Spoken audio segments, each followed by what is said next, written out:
Hello, everyone. Thank you for joining us today.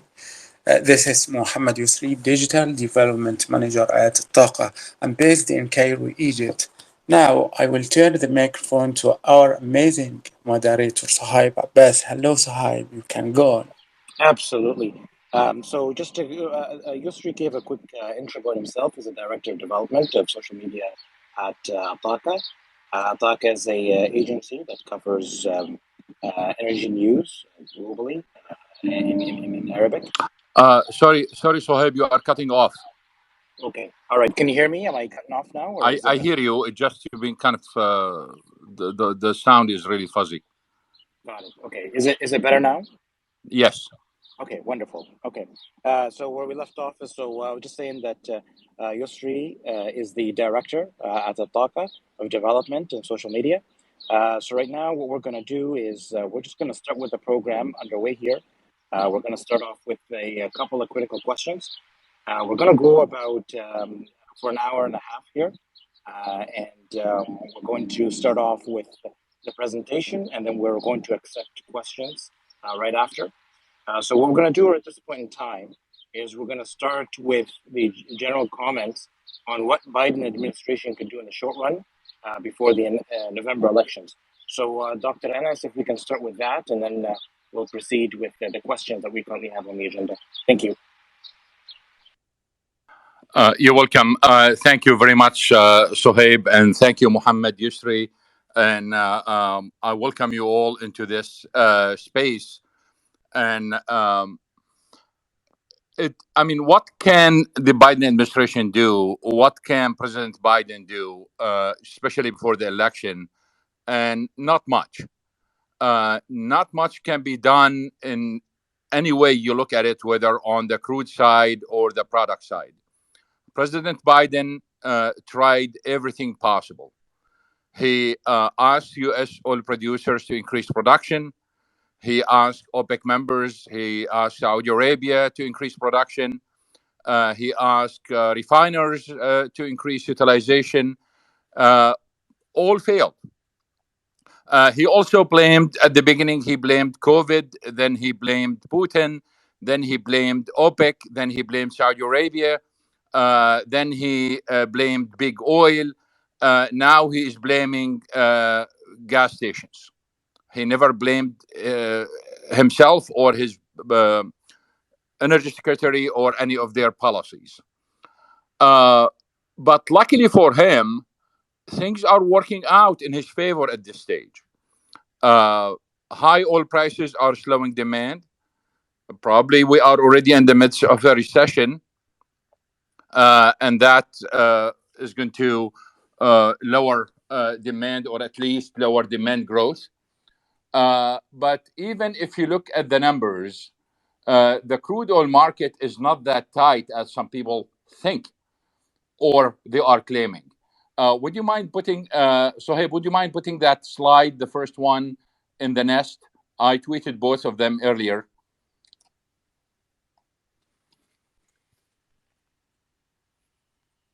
Absolutely. I'm just going Thank you. to see it from the DM and So share it on I tweeted those about 10 minutes ago, and Sohaib is going to put the first slide in the nest. And if you look at the first slide, it is a striking slide because the way you measure inventories is not by the rate of change or the rate of decline, especially if you have a major rise in inventories in 2015, 16, and 17.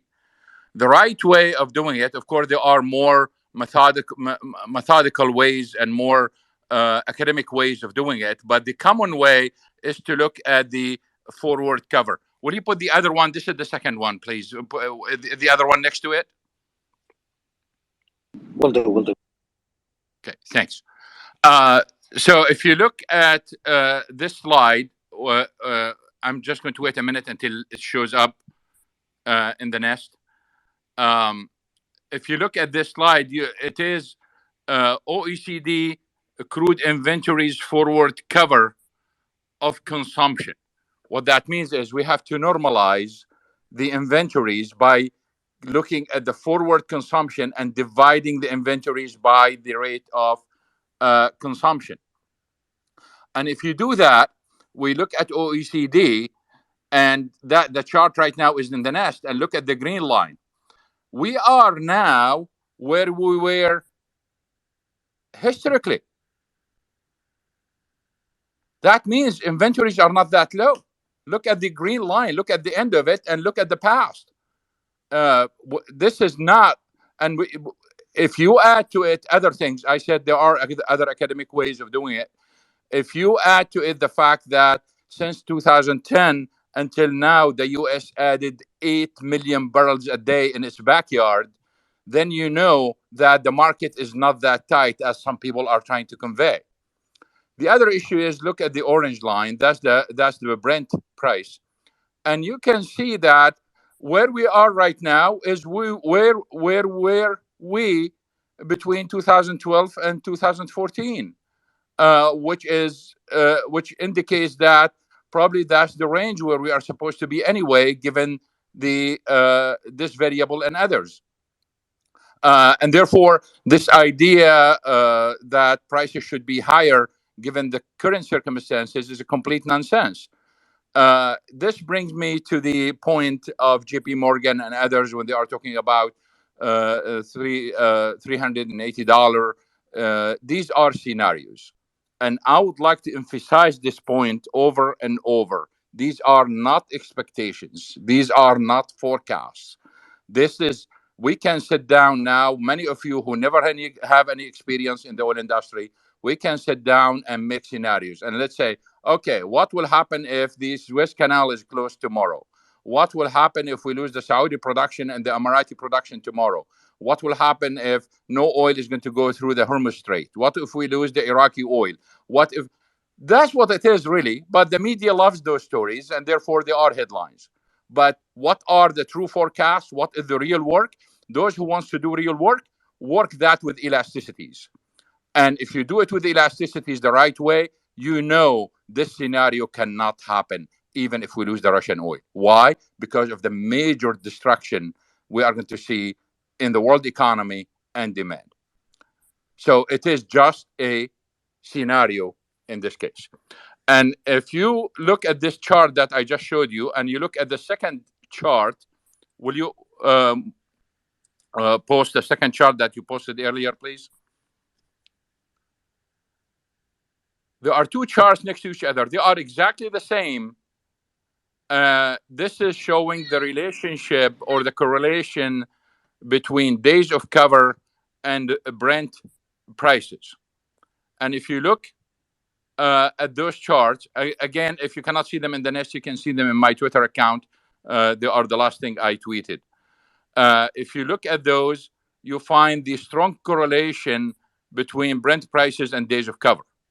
This is very important because if days of cover are playing a big role here, which make perfect sense, then days of cover are function of what? They are function of inventories and consumption. And if consumption is going down because of higher prices, and if consumption is going down because of a recession, then days of cover are going up. And if days of cover are going up, then what the chart is showing me, the chart is telling me prices will decline. Now, I understand you want to talk about causality, and I don't want to go to causality because there are some issues in the econometric model that I'm working with. And I know the results are correct. It just academically speaking, there are some issues. But the idea here is there is a causality between the two, and for sure that increase in the days of cover will reduce prices. What's on the left basically is the whole data set, and you can see this tail on the right for the left chart on the right. This tail is really the area, the period from March 2020 to March 2021. This is kind of an outlier in the data. On the right, I just took the outlier out, and you can see that the line, the regression line, basically became steeper, showing that there is a stronger relationship if you exclude the period of the lockdowns because of COVID and the decline, the massive decline in prices. Again, this is Brent. This is not WTI, so we don't have negative prices here. But the whole idea here is the market is not that tight when it comes to crude. And where we are right now in terms of inventories and consumption is where we were historically. Prices are right relative to the past. And if we are going to see decline in consumption and recession, then days of inventories will go up and prices will go down. This is going to help Biden regardless. Back to you, Sohaib. So now that we answered this, what we're going to do is we're going to proceed with the next question here. And just give me a second as I pull it down. I was just on a different. Can you hear me, by the way, Anas? How's reception? We hear you well, yes. That's wonderful. That's wonderful. So the next thing that we're going to ask on the question here is, what are some of the 11 options that the Biden administration could take that could help with the current issues at hand? Over to you.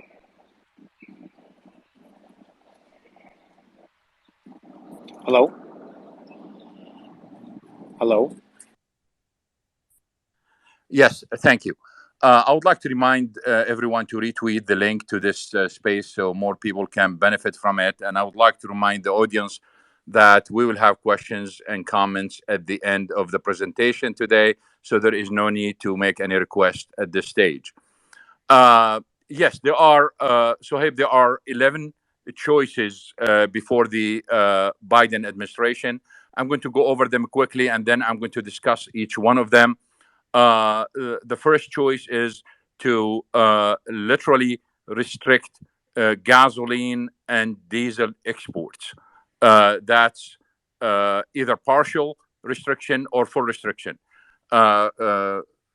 Full or partial restriction of crude exports.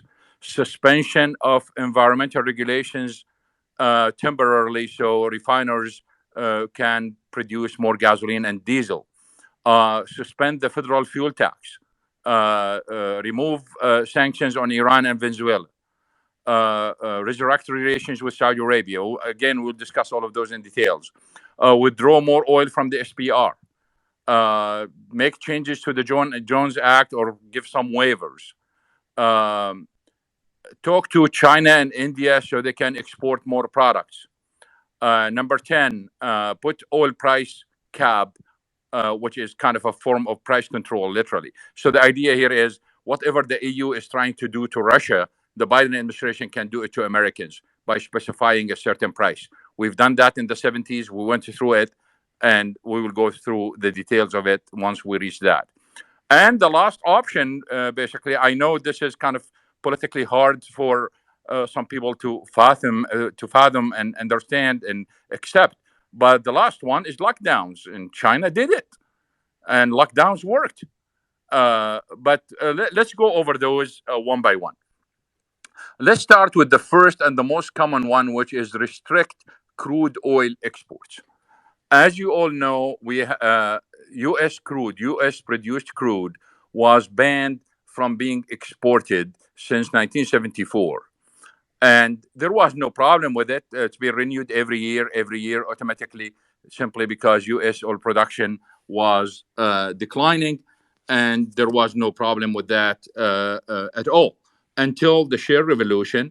After 2010, U.S. oil production started increasing, and with the increase in shale production, we ended up with a serious problem. The problem was, we called it at that time a refining wall. Why we ended up with a refining wall? Refining wall, that means U.S. refiners cannot take any more shale oil. Why? Because shale oil was light sweet crude, and they took whatever they can. They replaced the imports of light sweet crude from other countries like Libya and Nigeria and Algeria, and they couldn't take any more. And therefore, there was a lot of pressure to export that crude. It all started with modifying the condensates and classifying it as products, not exports. So companies started in 2015 exporting condensates. And then the Obama administration, the Obama/Biden administration, allowed crude exports at the end of 2015. And since then, we are exporting freely. and the exports of U.S. crude helped the growth of the industry big time during the Trump years. Without allowing exports, the industry would not have grown the way we've seen it between 2016 and 2019. So the law has been there, it's been removed, and it sounds easy just to go back to it, either to full restriction or partial restriction. The problem with that is economic and political. The economic one is, if you ban exports completely or partially, you immediately widen the differentials between WTI and Brent. And let's say if Brent is 110, WTI might end up at 70 or 75, just like the Russian oil today. And what will happen? Will that reduce gasoline and diesel prices? No. Why? Because refiners are going to have a feast, just like they did before 2015. They are going to have a feast because they can get the cheap oil, refine it, and export gasoline, diesel, and products to the rest of the world and sell it at the international price. And therefore, Americans are not going to benefit either anyway if we just ban crude exports, whether partially or fully. So it's not going to work. That's the economics of it. And of course, we are going to end up with another problem that shale producers and others are not going to invest. And instead of the crisis lasting for a few months or a couple of years, it will last even longer, because that investment that need to be done or to be made,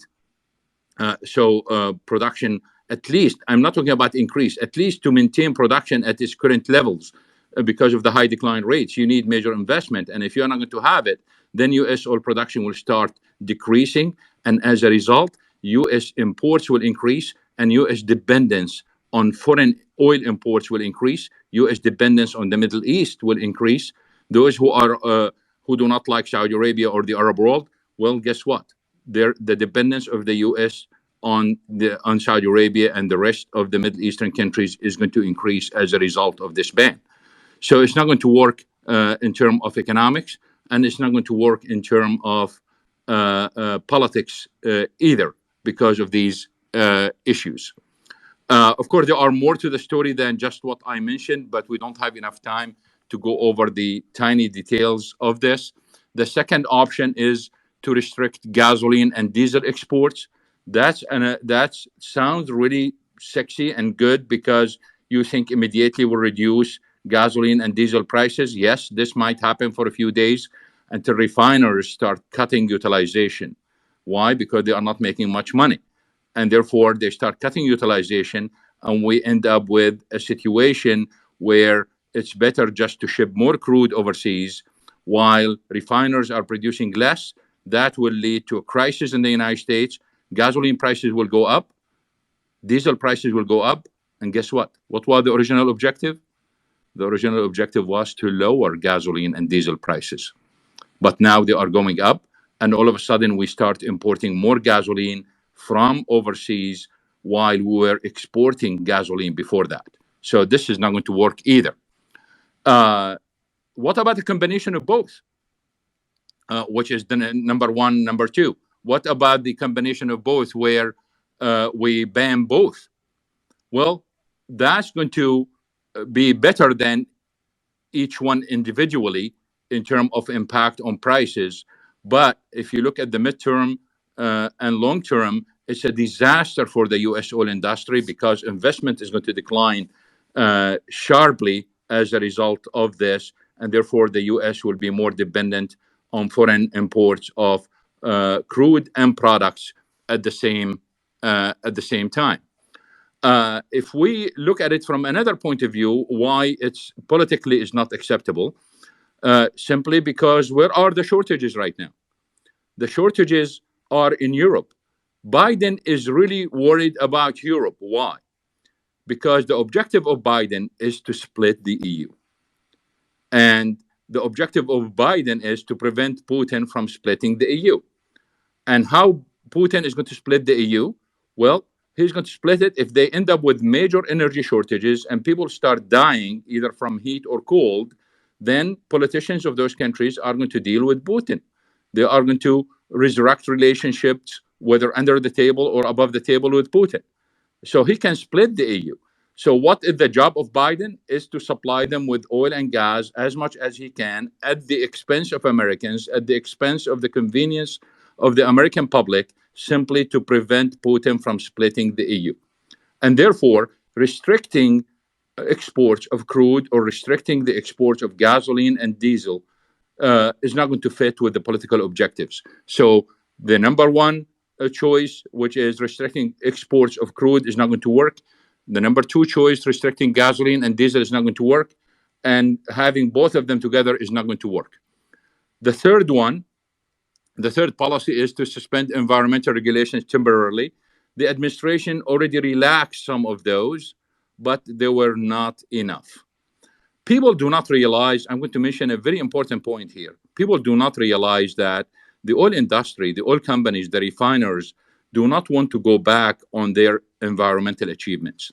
They already invested hundreds of millions of dollars to be where they are right now. And if if the government is telling them, "Oh, just go back, just go back, just go back," the industry itself, we have enough evidence in recent years to show that the industry itself did not like it because they know they are going to pay the price, a higher price in the future, and therefore the industry is not going to cooperate either. Even if the Biden administration is going to relax some of those environmental regulations that are hindering the increase in producing more gasoline or diesel. Number four, suspend federal fuel tax, or even if you want to talk about suspending the state taxes. We have a serious problem here when we talk about this because people do not realize that, if you recall from your economics 101, the tax is split between producers and consumers. And people say, well, gasoline is inelastic, and therefore, if you remove the tax, most of the tax will go back to consumers. That's not the case right now, because when you do the measurements and you look at the numbers and you measure elasticities, the supply of gasoline is less elastic than the inelasticity of demand for gasoline. What that means is most of the gasoline tax will go back to the suppliers, not to the consumers, and therefore the consumers are not going to see much from that tax. Probably a few cents if they see it. Otherwise, they're not going to see any of that. And few cents above $4 are not going to make a difference in the budget of the poor people. Basically, they are looking at it as expensive no matter what. So suspending the federal tax basically is not going to make sense here. But let's go with the administration view and assume that the whole 18.4 cents is going to go to the people. And that here are the funny numbers. Even if all of it goes to consumers, the net gain at the end of the month is about $9 per car. Only $9. That's 2 cups of coffee. So while the government is going to lose revenues, a lot of revenues, the consumers are not going to be affected, and therefore they are not going to change their behavior, even if gasoline prices go by the exact amount of the tax. So we are at number 5 right now. Remove sanctions on Iran and Venezuela. It does not work. Why? Because Iran is exporting whatever it can export, no matter what. Venezuela can export or is exporting whatever it can export. So even if we remove the sanctions tomorrow, no impact. And therefore, that's not going to work. But what the Biden administration did is they told a couple of companies, couple of European companies, one Italian, one Spanish, that they are allowed to export the Venezuelan crude to Europe. Again, this emphasizes the point that I mentioned earlier, that he is trying to support or to prevent the breakup of the EU. So he literally for him, not breaking up the EU worth more than to stand up for the morality of human rights or other things in Venezuela or Iran. So he allowed those companies to export to Europe, but that's a transfer shipment. This is not an extra oil. and therefore there is no change in the global balances by doing so. At the same time, the Biden administration tried to do the same thing with Iran. It did not work officially, but it worked unofficially, because it seems they talked to some people in the UAE and other places that they are going to turn the blind eye. And Iran is literally exporting oil to Europe.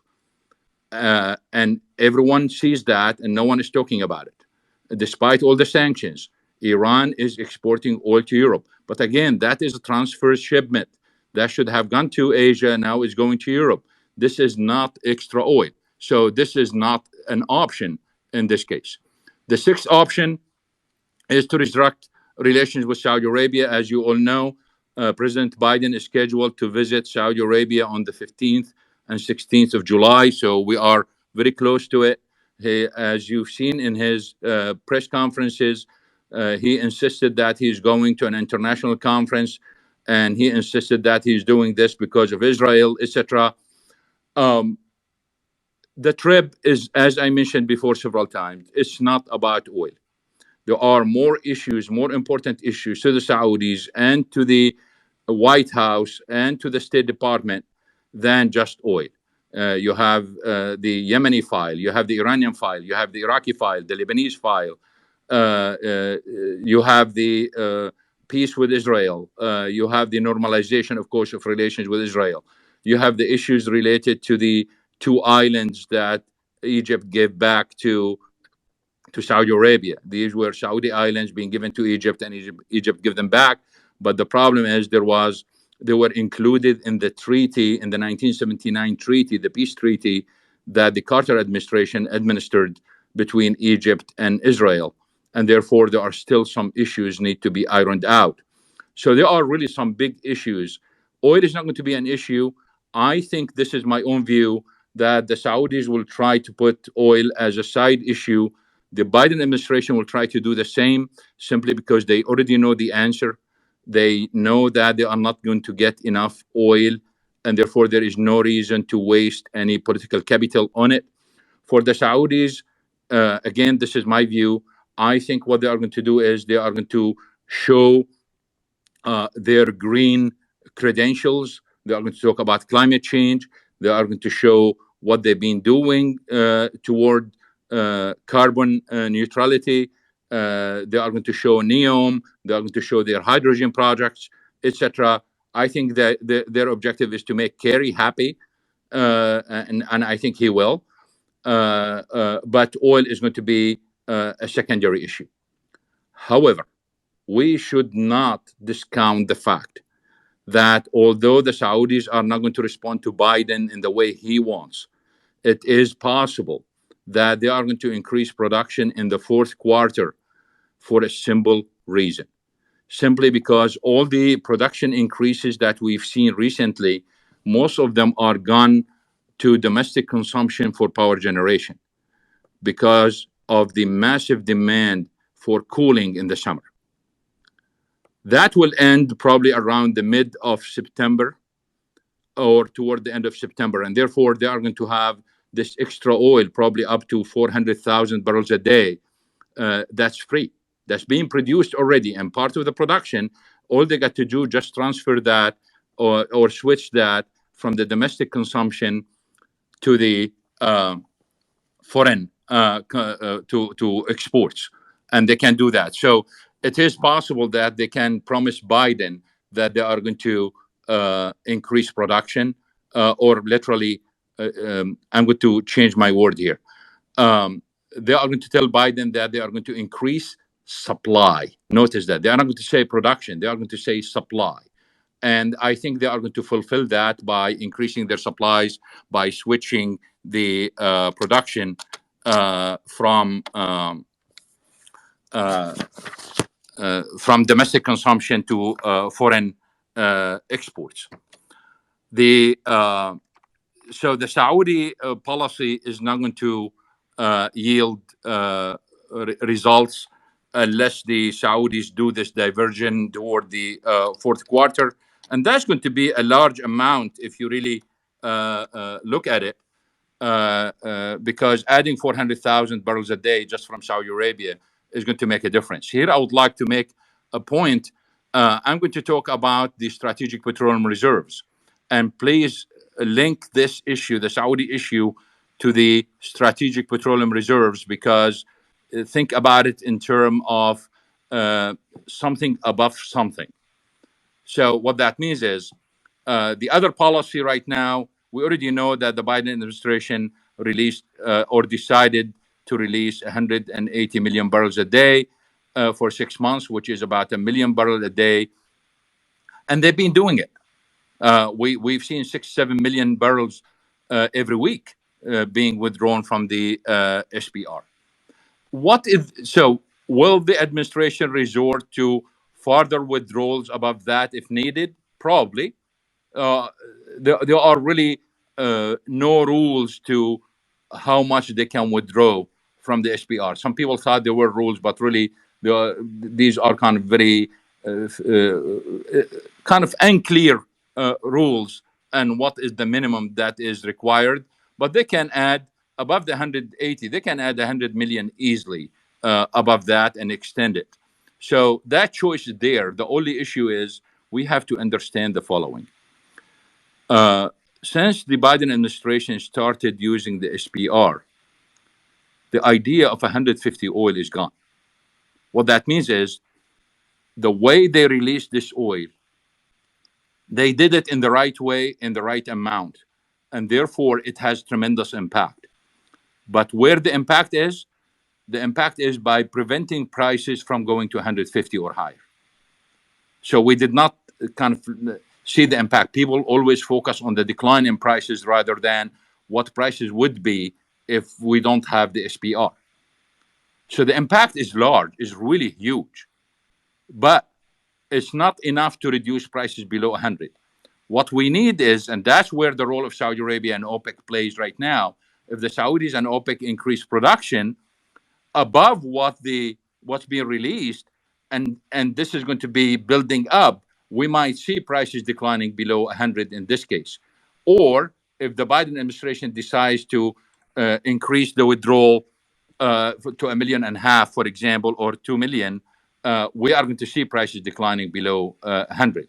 So releasing oil from the SPR has tremendous impact, but we did not see it because the focus was always on the decrease in prices. We forgot that prices would have been way higher without this release. The other policy, the ninth one, is Jones Act.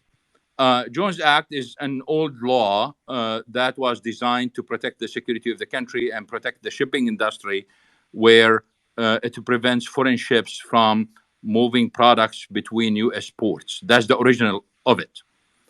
But over time, many laws being added to it and many changes being made. So Jones Act really is a collection of laws. It's not only one law. It's a collection of laws.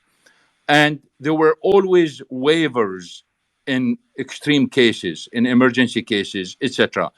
And the problem is when you release oil from the SPR and you release 1 million or more a day from the SPR, you cannot do it without waivers from the giving waivers to the Jones Act. You cannot. So we've seen those waivers. And we've seen some movement in this case. But the problem with the Jones Act is it became stricter and stricter as we go. So for the last 2 years, we've seen the Congress making it really tough to use the Jones Act. And that did hurt the LNG industry and hurt the oil industry. So we are already getting waivers, but those waivers are different from the past in one major issue. Historically, they used to give blanket waiver to anyone, anywhere, just do it between this time and this time. Now you have to do it on ship per ship basis, and you have to explain why, which means that this is time consuming and it costs more money.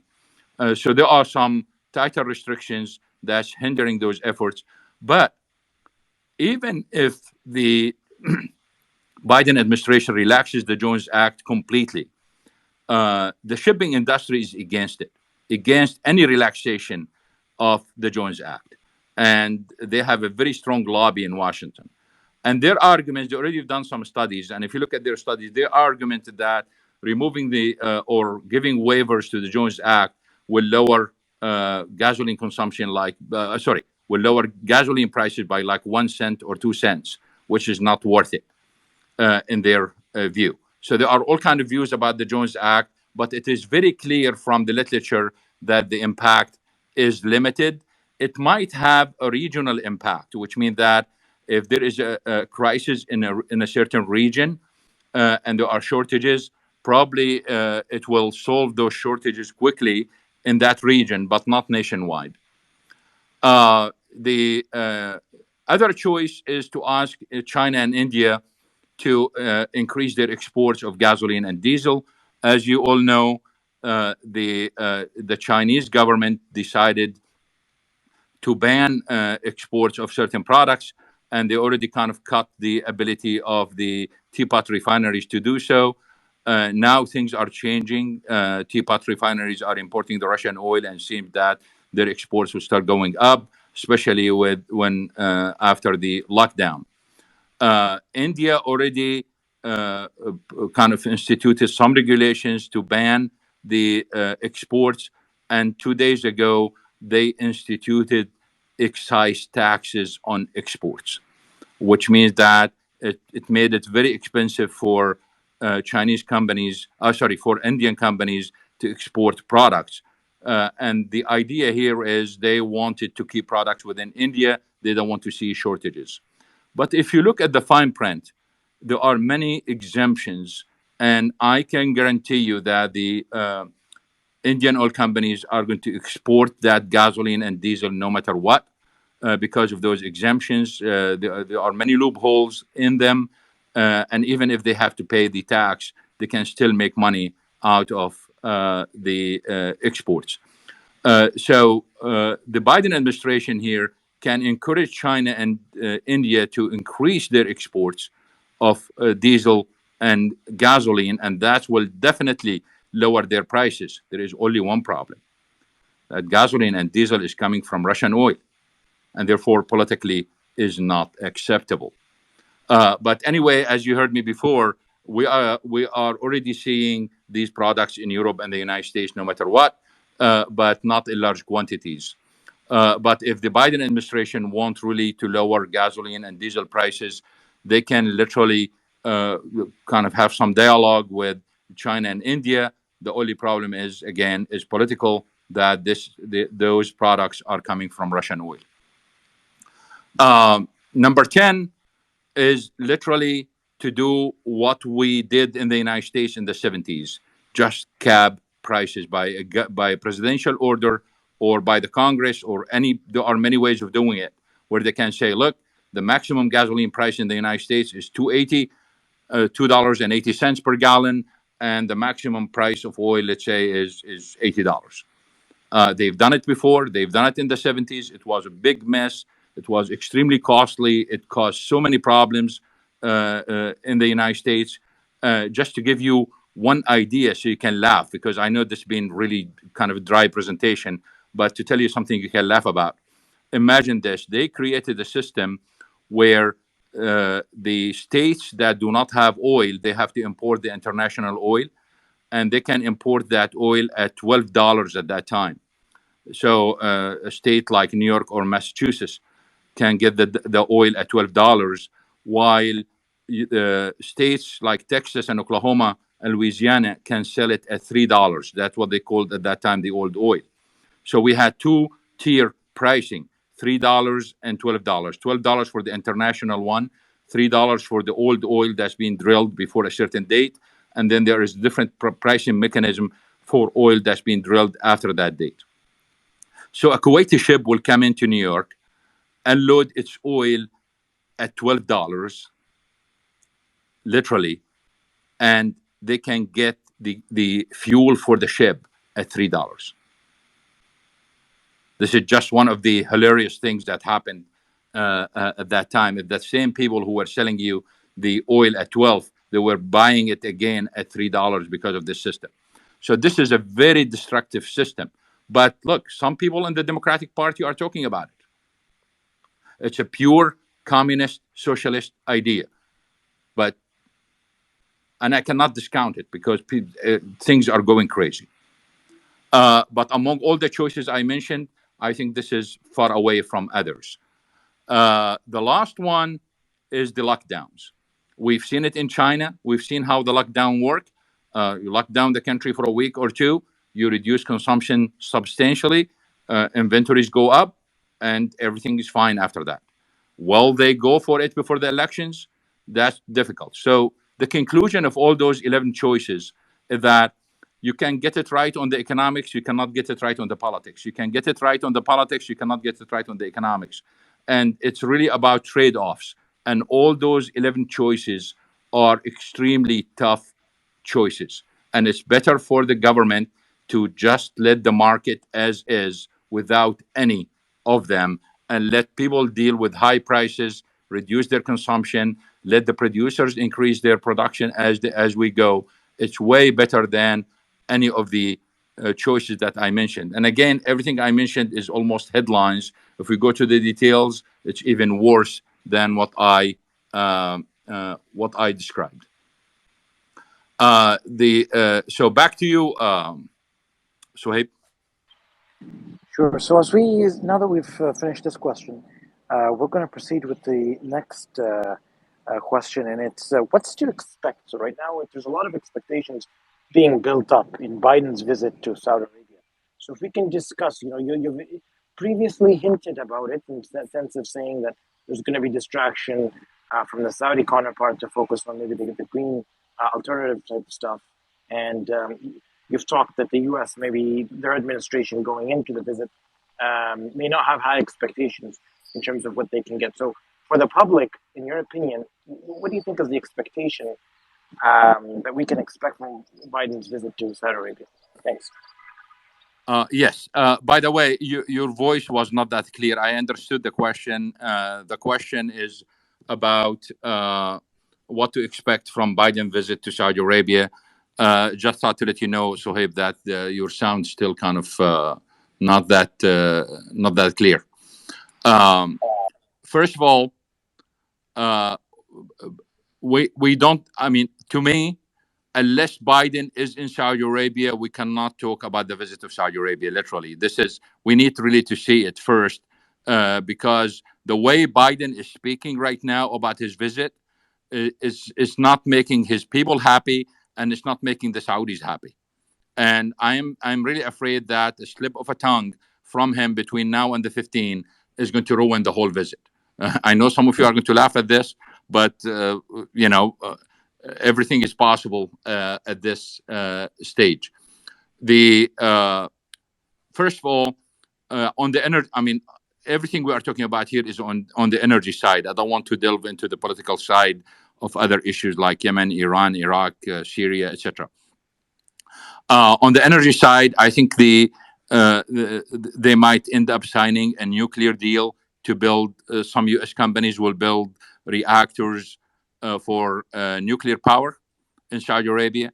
Saudi Arabia is among the Middle Eastern countries that need nuclear power. If you look at their energy consumption in the next 30 years, it is very clear that they need to do that. So they might end up signing those deals. The other one is, as I mentioned earlier, the Saudis are going to show off their green credentials. So they are going to show their projects. They are building the largest solar farm in the world. They are going to show NEOM, and they are going to show their hydrogen production and credentials. So I think there will be more emphasis on the climate change policies than oil. We might see announcement from the Saudis that they will increase production, but before that, they are going to show their credentials and how they contributed to the stability of the market in recent months and last year, and how they literally saved the market from their point of view. And they are going to talk about the future. Probably they will show that they are going to increase production by this amount. It's not going to be large amount.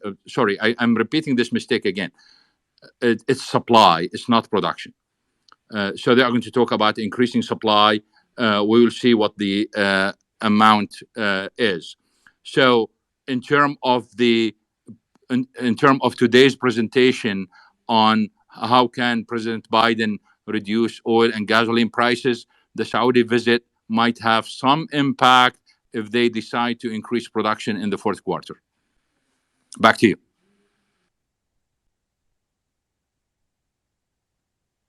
Wonderful. So the next thing that we're going to proceed with, just give me a second here. I was just tinkering with the buttons to get better audio. But it's the big crucial question that's constantly discussed is spare capacity, Saudi spare capacity and UAE spare capacity. What are your thoughts on where those two stand? I know there's countless discussions in the FinTwit energy sphere in regards to this, Dr. Anas. Yes. So we get those questions about the Saudi spare capacity and the UAE spare capacity all the time, and those who are ultra bulls, they say they don't have the spare capacity and they are just bluffing.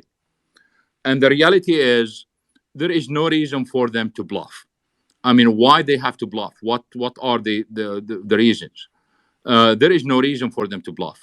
The Saudis have spare capacity. They are producing close to 11 million barrels a day right now. They still have 1 million in terms of what we call effective spare capacity. They can produce an additional 400,000 barrels a day for an extended period of time, and they can bring this online in a very short period. The question is about the UAE. People do not realize that the UAE is producing about 3.1 million barrels, let's say 3.2 at this stage. So remember this, 3.2. Their maximum capacity is 4.2. So they have a million on their own. So there is a time basically where we are going to see that probably the UAE has more spare capacity than Saudi Arabia if the Saudis decide to increase production in the fourth quarter. The question is, what is the effective spare capacity of the UAE? And that could be 1/3 of that million. So they can add another 300,000 without any problems quickly and for an extended period of time. So between Saudi Arabia and the UAE, they can add an additional 700,000 on the spot for an extended period of time without any problems. Over time, of course, they can add more. So the spare capacity of Saudi Arabia right now is 1 million, and the spare capacity of the UAE right now is 1 million. Back to you.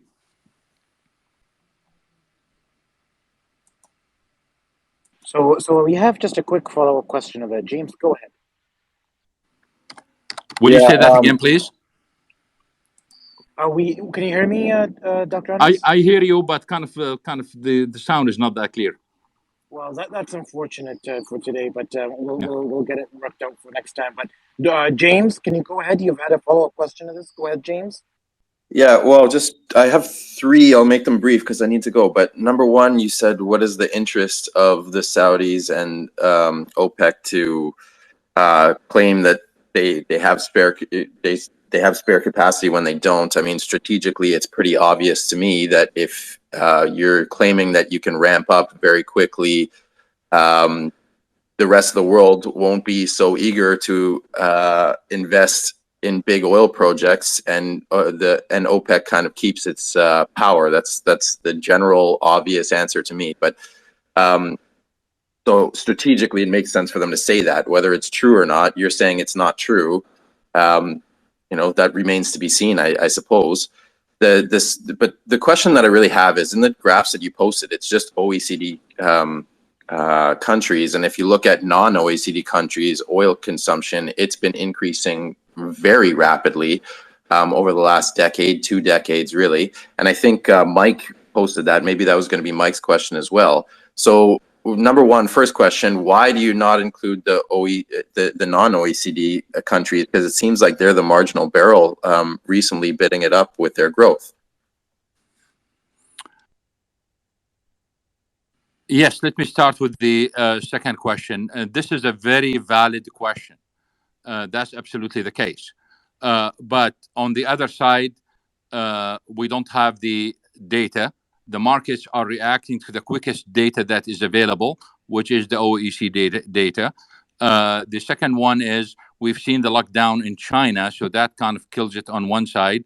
We've seen the taxation in India, so oh, we've seen that too. And in case of a recession, they are going to be hit the hardest relative to other countries. But your point is valid. But where are the data?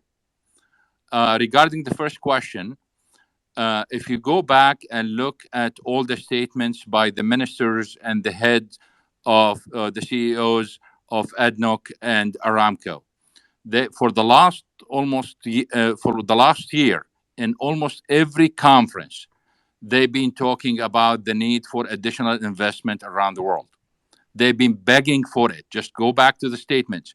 So if they are trying to show that they have enough spare capacity to limit investment, why in every conference they raise this issue and ask governments and other companies to invest more? So I agree with you on the second one. I disagree on the first one. Back to you, Sohaib. Okay, so can I just one last question because I do need to go. On the data on non-OECD, Mike is up here. He can probably, I think he posted it, but you're talking about also like who's bidding up oil and who's not, right? I think Josh Young posted in his presentation this week the commercials versus non-commercial volume in the market, and the non-commercial volume in the market is at excessive lows relative to normal volumes. So it kind of shows the financial side of the bid of oil is decreasing pretty significantly compared to other times, and the commercial side seems to be the one that's bidding it up. So I would argue that makes a strong case that oil can be bid up if they decide to come back into the market. What would you say to that? Are you talking about non-commercial? Are you talking about the SPR?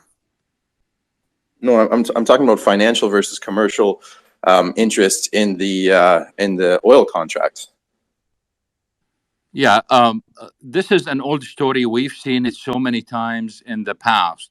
And if you want to look at correlations, or you want to look at causality of that, you'll be surprised at the impact, because they are mere followers. They are not market makers. So when there are events, certain events, they follow that. So there are events first, and they are the followers. So I think we are putting the cart before the horse in this case. Okay, so you're saying the financial interest is less significant on the market versus the commercial interest? No, what I'm saying is the financial interest is following the events in the market, not the other way. So they are not market makers. They are just followers. So they take the events and they build based on those events. Okay, perfect. So considering the volumes are very low. I'm just gonna interject quickly. So what I'm gonna do now is we're gonna go with the final question, and then we'll open it up. Just bear with us here. We'll open it up for Q&A. So just hold that thought for 1 second here, and I'm gonna proceed with the next or the last point that we're gonna do, discussion point for today, which is discussing the role of India and China in reducing oil and gasoline prices. Over to you, Dr. Anas. Yes, a couple of issues here. First of all, China has already built some of its strategic petroleum reserves that it used last year, and they built it during the lockdown. So they were importing the cheap Russian oil and using it for the SPR, but they still need to replenish what they used. So they are going to take the opportunity of importing more of the Russian crude at lower prices and use that for the SPR and other things. India is going to do the same, but they are going to literally import that cheap oil and re-export it as products to the rest of the world. Whoever wants to buy that, that's going to lessen the impact of on the product side rather than the crude side. As long as Russians are selling the crude at a lower price, the rest of OPEC members have no problem because the market is already tight. And if demand start decreasing, that's where the competition becomes really tough. So as long as the market is tight the way it is right now, there is no reason for the competition, or there is no reason for the Saudis to worry about losing market share in China or India. But it becomes a problem if we end up with a recession, and then India and China will start looking at the Russian crude as the main crude. Looking at that, we do have another problem because some of the limitations are related to the quality of a crude, where some of the refineries in China and India cannot take more than certain types of crude, so they are not free in terms of bidding producers against each other.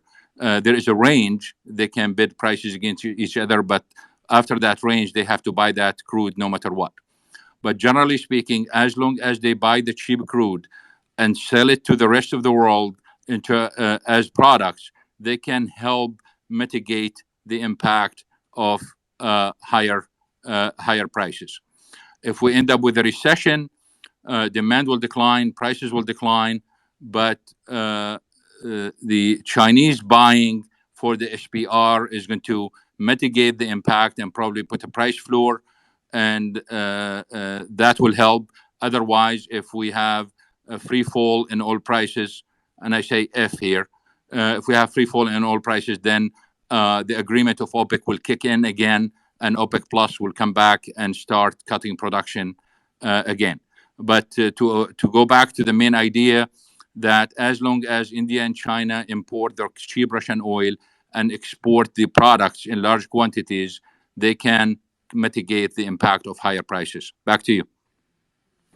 That concludes it in terms of bullet points. At this point in time, we're going to open it up for Q&A. So 90s, I see your hand is up.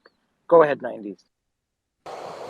Thank you, Abbas, and Dr. Anas, thank you. My one curiosity is, when it comes to production, I think that oil production, it can be balanced, it can be controlled.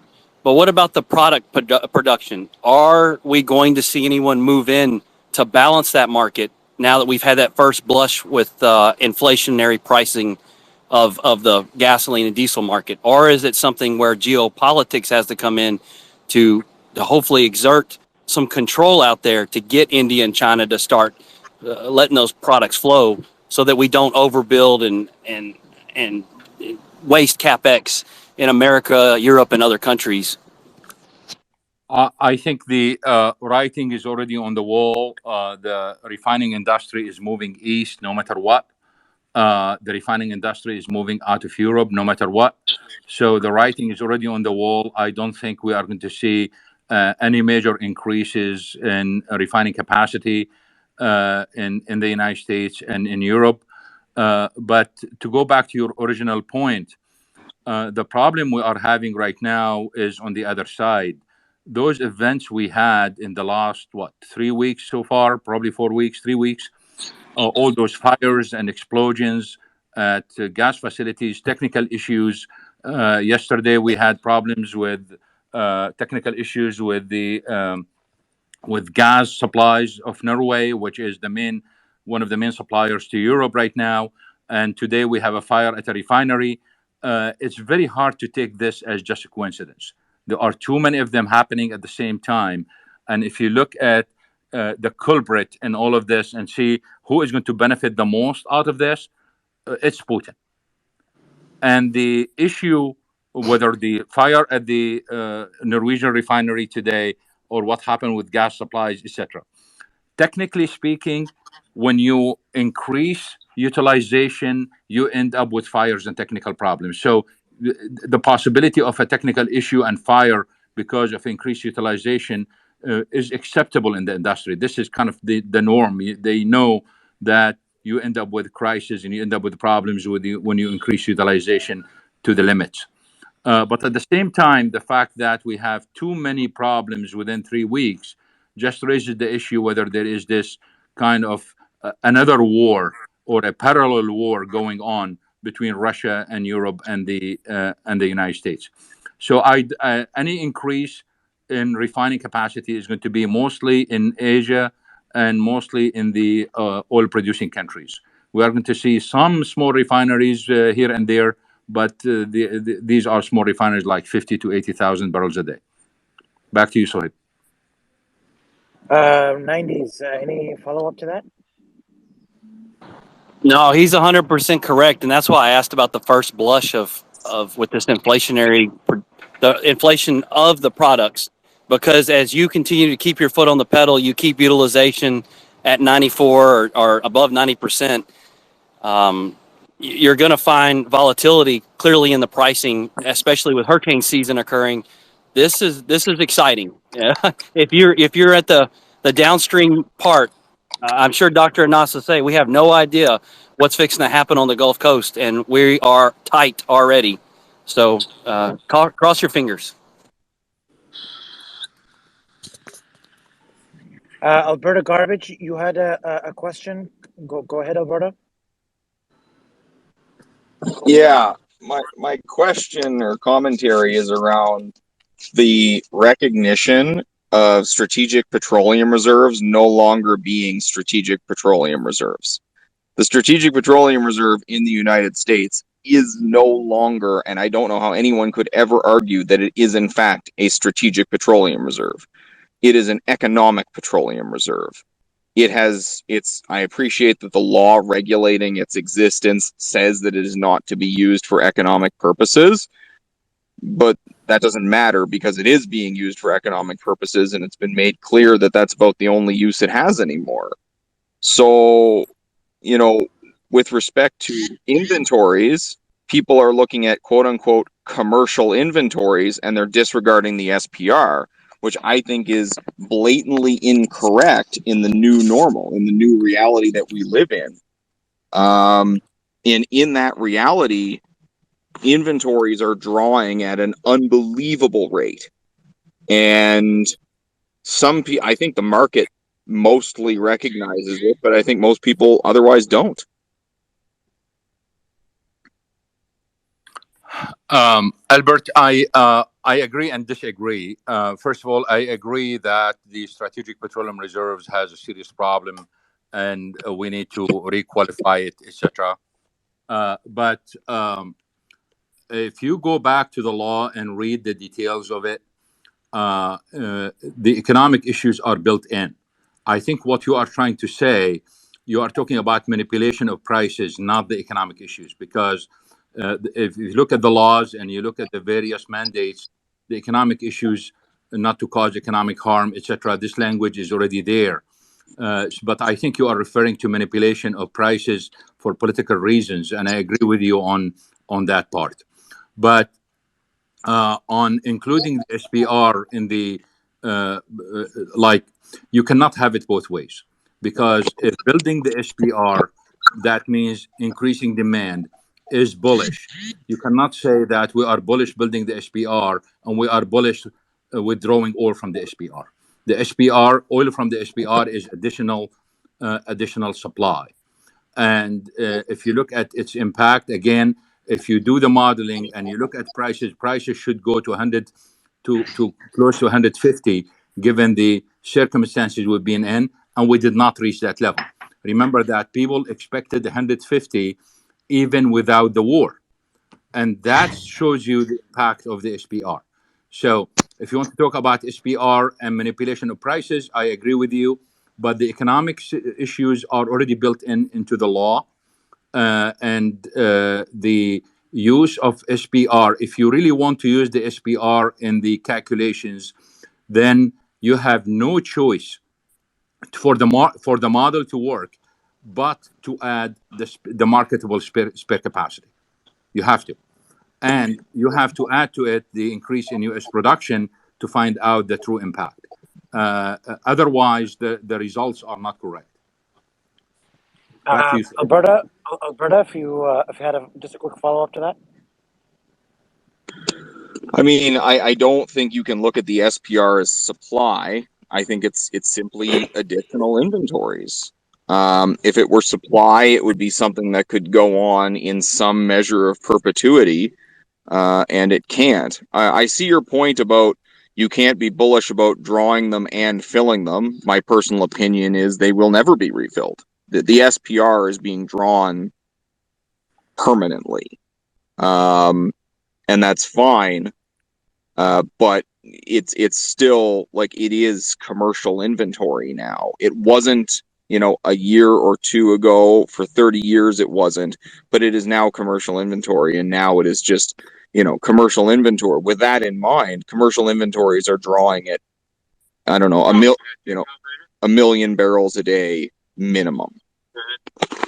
I have one reply. I don't want to dwell on this because it seems like we are discussing with. You have a conviction, and we cannot discuss conviction here. But I have one final proof to show you that it cannot be that way. Because if you look at the correlation between prices and inventories, including the SPR, prices get this. Prices should be above 180. And they are not. Back to you, Sohaib. All right. So, one second. Just please, 1 second. I just have a queue here that I'm going through. Okay. MC Mike, go ahead. Just put your hand up. Anyone who's on stage that wants, just put your hand up and we'll get to you. MC Mike, go ahead. Hey, Dr. Anas, and thanks as always supporting the education of the massive energy ignorance we have globally. The Canadian Oil Mafia appreciates you very much. I got a couple questions. Maybe not get into all of them, but just on the OECD, non-OECD, just to clarify, and I pulled some data from the EIA, and over the last, say, 10, 12 years, the non-OECD oil demand, again, based upon the EIA data, has grown from about 40 million barrels a day to 55 million barrels a day. So that's about a 40% increase. So unless those inventories in the non-OECD has grown by 40% over that period, then the days cover must be lower in the non-OECD, which that may explain why the correlation that you showed between days cover and price per barrel really doesn't really show a really good correlation. I mean, it shows the fact that days cover has been fairly constant in the OECD, but obviously the price has been up and down like a yo-yo over the last 25 years. Other factors are responsible for that, and I'm suggesting perhaps it's the increase in the variability in the non-OECD days cover that may be affecting that price globally. Do you have any comments on that?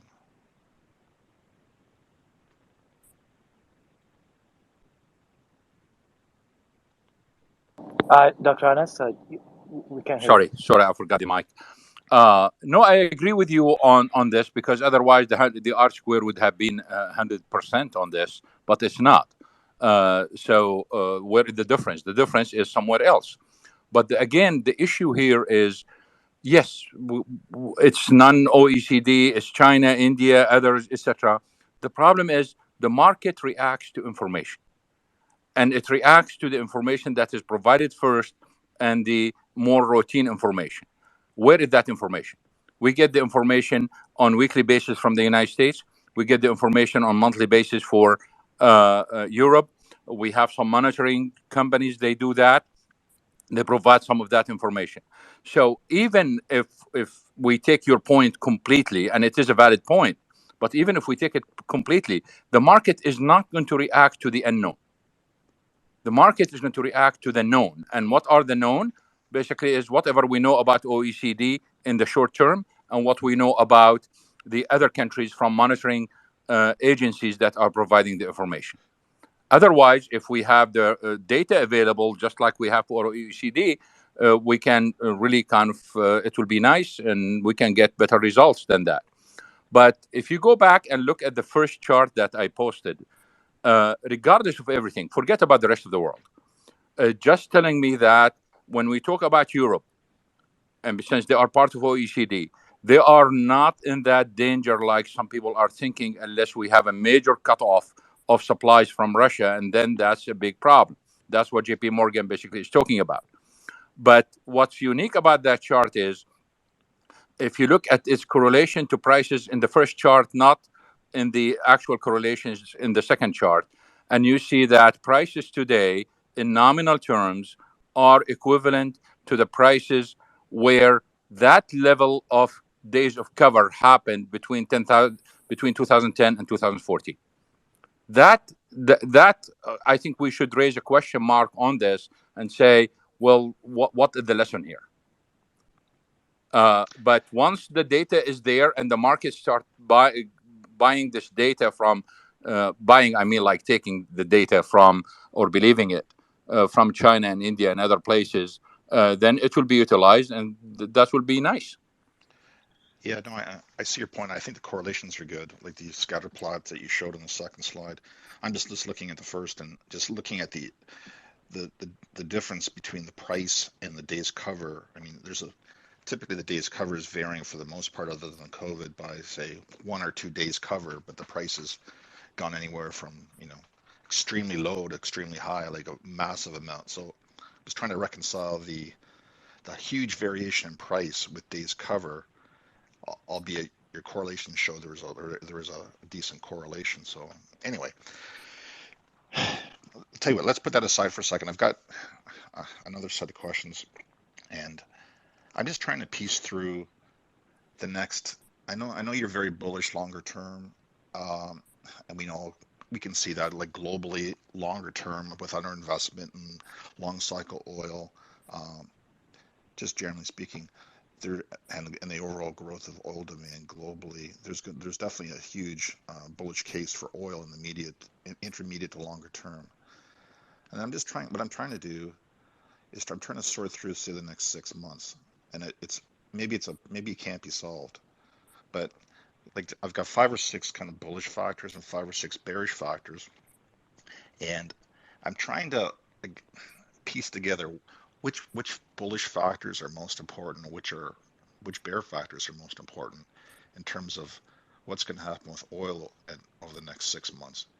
And again, maybe it's impossible, but I see the bullish factors being, presumably Russia is going to experience an EU embargo of both crude and products come the start of 2023. I'm not sure if that's actually going to happen or not, but it's out there, and there's some discussion about that. So I would consider that like a bearish factor on supply, bullish on the overall price. You've got OPEC, who you mentioned could bring on 700,000 barrels a day of spare capacity fairly quickly. Will they do that? Is it in their best interest to kind of, show that they can actually produce that large increment of capacity, meaning at the same time there's spare capacity that they want to have in their back pocket? That would obviously diminish, and that could potentially create more concern in the market that there's a lack of spare capacity, which could, the counterpoint to that could cause prices to go up, because there's a lack of spare capacity to act as a buffer in case of geopolitical issues or other hurricanes or whatever else could happen to impact supply. We've got the U.S. shale. I mean, is U.S. shale growing? The rig count's slowly creeping up. I mean, there still doesn't look to be a huge appetite for oil executives in the U.S. to want to grow capacity. That the return on capital model seems to be working very well. Yes. May I just give you the conclusion of what are the most important on both sides? Yeah. Kind okay. of a short list. Rather than me that would be timely. Okay. All right. The most bullish factor on both oil and gas right now, from now until the end of the year, is weather. End of story. Okay. It's really the weather, whether the hurricanes that you mentioned, or a very hot summer in Europe, hot summer in East Asia, hot summer in the Middle East, hot summer in North Africa. And the reason why, because if you go through the details of all of this, it's really bullish in every sense. Even if you don't have any destruction of capacity in the Gulf of Mexico, just that we have 21 hurricanes that are predicted. If you just give a couple of days delays for each one of them, you see the impact on LNG. You can see the impact on all shipments. And if you go to Europe and it's very hot weather, you can see what's going to happen to demand. For China, India, we are going to see power shortages and increase in demand for private generation, which increases the demand for diesel. You go to the Gulf countries, Saudi Arabia, Kuwait, UAE, others, with a very hot summer, that means their net exports are lower. The same thing applies for Algeria and other neighboring countries in West Africa and in North Africa and others in West Africa. So any way you look at it is the weather. And then you move to the winter and you can see where the crisis is going to be. So among all of those, in the most bullish factor basically is going to be the weather. The most bearish factor is literally the recession. Okay, so if we have hot weather conditions, hurricanes, anything that affects the demand side, obviously bullish. Weather is affecting supply and demand at the same time. Yeah, exactly. Yeah, you could potentially lose supply, and then obviously demand on the cooling and the requirements because of the hot weather potentially. Yes. Okay, just one follow-up question on Saudi Arabia, and I know everyone. I think we all know that they definitely have spare capacity. We've probably gone around this quite a bit, but under what conditions? And it goes back to what does Saudi Arabia like? What factors does Saudi Arabia consider? Same with the UAE, say OPEC, not OPEC plus, but OPEC. What factors would they consider if in boosting output once the current the current quota agreement expires in September? What do you think is the major considerations, and what do you think the probability would be that they would actually try to really boost? If they have 700,000 they could bring on right away, 700,000 barrels a day. What do you think the probability is that they would do that, and under what circumstances? Well, let me give you the opposite argument, just to save time. The opposite argument is I'm going to increase production substantially. Prices are very high. I'm going to generate massive revenues that I don't need while inflation is 7, 8, 10, 12%. Does that make sense? Oil in the ground becomes more valuable in an inflation world than just to produce it. So in that case, they'd be less likely to want to boost throughput. Correct, because with inflation, why you get this money, and we know that the investment is not going to yield those good results. The inflation is very high, and interest rates still very low relative to the inflation. So why produce it? We still have, it's the same problem we had in the 70s, by the way. The same exact problem. Oil in the ground is better than oil above ground.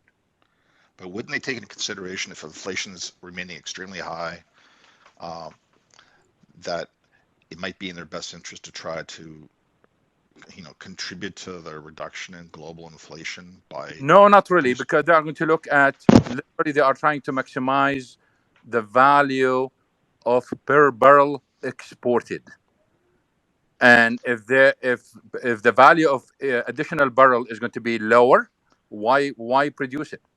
Well, you mentioned that one of the most bearish factors is recession. So to me, if a recession would be most likely if, for whatever reason, Jerome Powell completely loses his mind and he figures out a way that can damn the entire U.S. global and the U.S. the global economy, the U.S. economy, bankrupt all the bondholders, and just force the company into a massive, deep recession, which probably wouldn't happen because saner heads will probably prevail and the Fed will pivot. But assuming Jerome Powell maintains, some crazy approach to macroeconomic policy, and inflation still stays high, and the Fed keeps trying to raise rates to fight inflation, do you see the Saudis saying, okay, inflation has to come down, output has to come up because oil? I don't think they think for a moment that oil is a source of reducing inflation or has a role in inflation, and therefore I think they are going to go with the flow. They are going to produce whatever needed, and if they feel that the value of their barrel of oil is going to go down, they will start cutting production. So I think they are going to operate within a range, and that's and probably they will first defend $90, and If it goes below that, they'll start defending the lower price. So what I'm going to do real Okay. quick at this Thank you. point is we've got about 10 minutes left. I'm going to quickly run over the stage here and get some other questions. Issa, go ahead. You had a question. I'll do Hi, Issa, yeah, I have a WM, question. and J. Go ahead, Issa.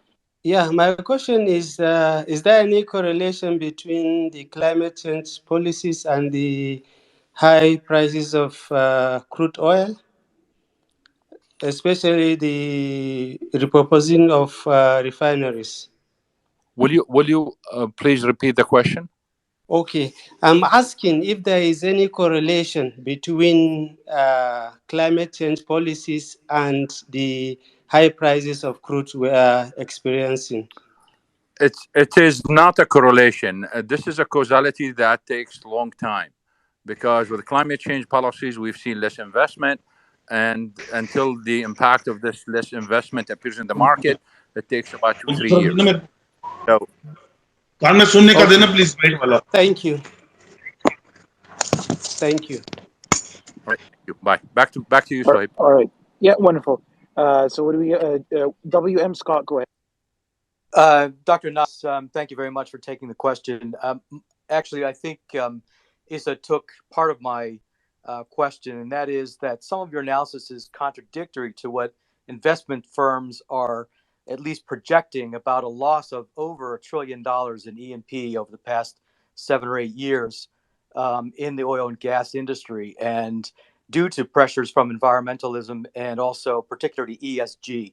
Can you then explain a little bit more about what we can expect on capacity and production given those two factors? Yes, we are going to see kind of regional increases in certain areas, regional decreases. So we'll see, for example, we are going to see places like the Middle East, some countries in Africa, some countries in Latin America, Norway. They are going to spend like crazy and increase their capacity, increase their production, while other countries are going to lose their capacity where they have ESG, etc. But we are reaching a point right now where the straw broke the camel's back.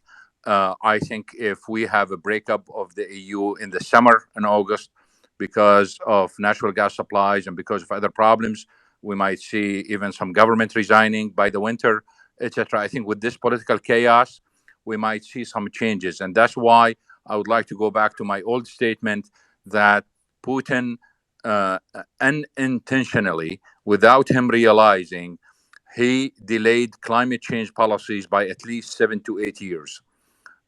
So there is a positive impact coming out of that in terms of investment flow to the oil and gas industry as a result. But that investment flow is going to be regional, is not going to be global, it's not going to be even. Back to you. I have just one quick follow-up question. Can you speak to then what the capacity is in the U.S. oil shale fields? It looks like most of the tier one wells have reached their full capacity, or actually on the downside, and that leaves inferior wells to be drilled yet. So increasing U.S. shale capacity looks like it's limited. History tells a different story. History told us that those guys, when we talk about natural gas, they told us they found the core in 2008. Then they told us they found the core in 2009. The same story for oil. And they kept moving and they kept moving. And every time they told us they are in the core, we find out there is another core. And shale is still young. And we are just, for shale oil, we are only 12 years, 13 years old. We have no strong evidence until today to suggest that we are going in the process that you just mentioned, that we went through the core and now we have to go through the periphery in this case. The history tells us that we kept moving toward the core, and every time we said this is the core, we found out that we were not. We moved to the core. So we will see where that's going to happen. I still believe that shale will go higher. I think shale or U.S. oil production, not shale, U.S. oil production will go above 13 million. Just give it time, and we are going to go over 13 million. And what we've seen in the last couple of years that the industry went through most of its drilled but uncompleted wells. These are the docks. And the decline in docks basically is not a big deal, because the ultimate situation is to look at the optimal number of docks for the industry, for each company, for each play, for each area, instead of looking just at the decline. The decline means nothing. There is an optimal number for operations, and some companies know it, some companies do not know it. But the problem is why we ended up with a large number of docks historically.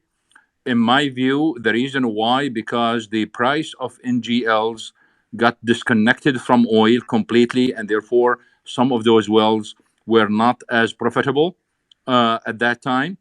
And as prices went up after COVID, went up for everything, including NGLs, that's why we see that most of the increase in production in shale was literally condensates and NGLs. Literally. We did not see increase in crude. Why? Because they went through those old docks. Now we are going back, and the increase is going to be true crude. What I mean by true crude is anything below like 45 API and below. But most of the increase since last year was around 55 and higher. Are you saying then that you are seeing an increase in U.S. shale E&P in the United States, in old docks or new docks? We are seeing some movement right now. We are seeing some foreign capital coming back, but we haven't seen the impact of it on the ground yet. And when would you expect to see that impact? As we speak. I mean, this should be working as we are talking right now. Okay. Thank you very much for your time. It's really been wonderful. We've got a hard stop here at 1:30, so I'm going to take one more question here. MHW 2022, go ahead. Thank you, Sohaib. Thank you, Dr. Anas. Very quickly, what's the likelihood of having a recession given the current situation, and how is the oil pricing play a role in that? Thank you.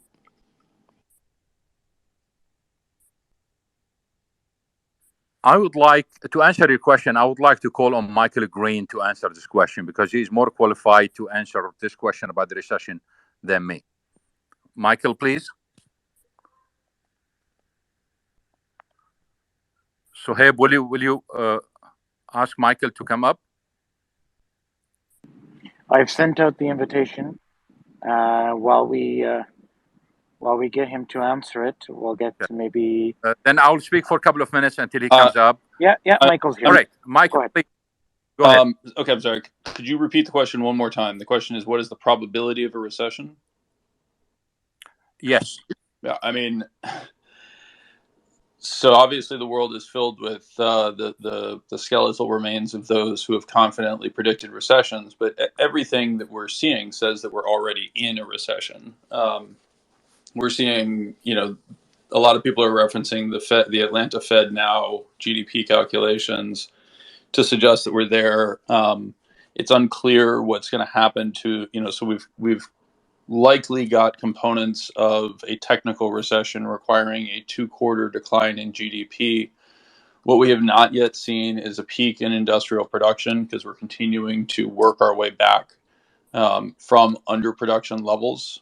If we see that turn down, and or we see a significant change in the employment numbers, which I would argue that the evidence is beginning to mount that we're starting to see that, and much of that is going to end up showing in revisions, and it's going to be further complicated by the pro-cyclical aspect of U.S. government hiring, because we've seen a pullback post-COVID in an incredible fiscal tightening move. It would suggest that we're already in a recession right now. The question becomes how deep does this recession and how persistent does this recession become? My fear is that the Fed is operating under a model that says they need to keep hiking until they see the very lagging indicators of inflation turn down. Again, the Atlanta Fed GDP Now calculations include an inflation forecast that is quoted on an annualized basis and shows an anticipated decline by the end of July. So I just want to put this into perspective, right? So GDP now is a forecast roughly 2 months in advance, whereas the last PCE report that we have is for May. That GDP now forecast for inflation shows PCE falling all the way to 75 basis points. So that's 0.75% annualized inflation from the current levels of closely 5, right? It's an extraordinary deceleration if it proves to be correct. Unfortunately, we're not going to get that data set that confirms that until after the Fed has likely hiked by another 50 to 75 basis points. As others have pointed out, like under these conditions, normally the Fed would be cutting interest rates in an emergency mode. For some reason, they've decided that things they can't control, like oil prices, they're going to try to control anyway by basically shooting the victim. And as a result, you have to expect that the long and variable lags are going to take a very long time to work through the system. And this could end up being much worse in a recessionary dynamic than I think many people are currently forecasting based on, simple aggregates. Thank you, Wonderful. Michael. Back to you. Go ahead. Back to you, Sohaib. So unless there's any other things, any closing statements from any of the guys on the stage, Michael or Anas, this concludes the program for today. I would like to thank our host for the evening from Attaqa, Yusri, and Dr. Anas for participating and freely sharing your content and information in regards to this. It was a pretty lovely discussion. And thank you, Michael, for your participation as well. Thank you, Sohaib, and thank you, Muhammad Yusri from Cairo. I just want to make a final comment here that for the new followers, I post a lot of things in Arabic, and please use the translate function in Twitter. It's a very useful function. I post a lot of useful information, whether from Attaqa or I write in Arabic. So please, I know if it's annoying, just kind of put it on mute, but there is some really wealth of information there. So please use the translate function. Thank you, Michael. Thank you for all those who asked and spoke today, for all those who attended.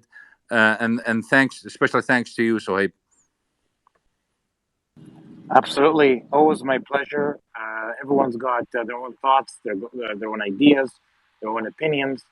And it's just wonderful to be able to jump in spaces where everyone could freely share that. So I would like to extend my salutations for all the participants as well that regularly participate and the feedback that we get from them, both in the spaces and in the with the tweetering is helpful and conducive to building this community of dialogue and healthy interaction and discourse.